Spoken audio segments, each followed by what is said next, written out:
Po tímovej časovke má Tirreno Adriatico na programe etapu, ktorá je ako šitá pre jazdcov typu Petra Sagana. V posledných rokoch bývala prvá etapa po tímovej časovke vyhradená šprintérom, ale tento rok na pretekoch dvoch morí spravili organizátori zmenu. Počas 207 km sú na programe dve vrchárske prémie.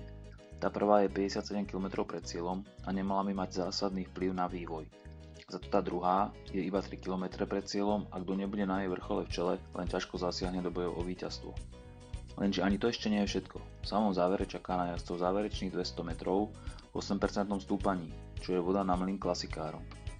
Aj preto je pole favoritov mimoriadne široké, zvlášť ak rozdiely po tímovej časovke nie sú veľké. Pri pohľade na profil záverečných kilometrov by ani moc neprekvapilo, ak by sa zopakoval boj o víťazstvo medzi trojicou Fabien Cancellara, Zdeněk Štybár a Peter Sagan, ktorá bola spoločne v úniku už na Strade Bianche. Oproti talianskej klasike by však tentokrát nad svojimi súpermi mohol mať navrch slovenský cyklista vo farbách stajne Tinkoff. Na rozdiel od jednorázovky, v ktorej už každý musel ísť posledných 20 km za svoje, sa v podstate až do posledných 4 km budú najväčší favoriti viesť pekne schovaní balíku, chránení svojimi spolujazdcami.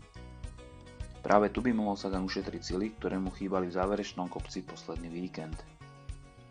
Okrem spomínanej trojice nemôžeme zabudnúť na jazdca mesiaca február Edvalda Boassona Hagena. Nor preukázal výbornú formu na pretekoch okolo Ománu, kde zvládol aj ťažší kopec, akým je Pomaranče. Rovnako nemôžeme vynechať ani Alejandra Valverdeho.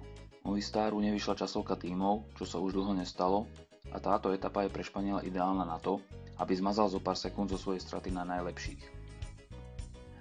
O šancu na celkové umiestnenie už prišiel Rigoberto Urán a etapa do Pomaranče by mu mohla vyhovovať, zvlášť ak už nebude pod drobnohľadom ako pretekár na celkové umiestnenie. Zaujímavé bude sledovať, ako sa k etape postavia jazdci BMC. Po víťazstve v úvodnej časovke majú šancu na ďalší triumf v podobe Grega Van Avermaeta, ale dres lídra môže k veľkému výsledku motivovať aj Daniela Ossa.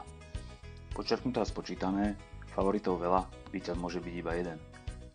Z vyššie spomínaných jazdcov sme sa rozhodli vybrať trojicu najvážnejších. Bez zaujatosti, tým najväčším je majster sveta Peter Sagan.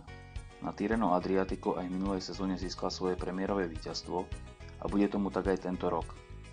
Druhým je Zdeněk Štybár. Český cyklista už aj na Tour vyhral etapu v podobnom dojazde.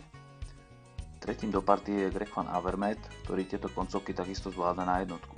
Naposledy zdolal Sagana, aj keď v miernejšom stúpaní na Omloop Het Nieuwsblad na Tour triumfoval v podobnom dojazde takisto.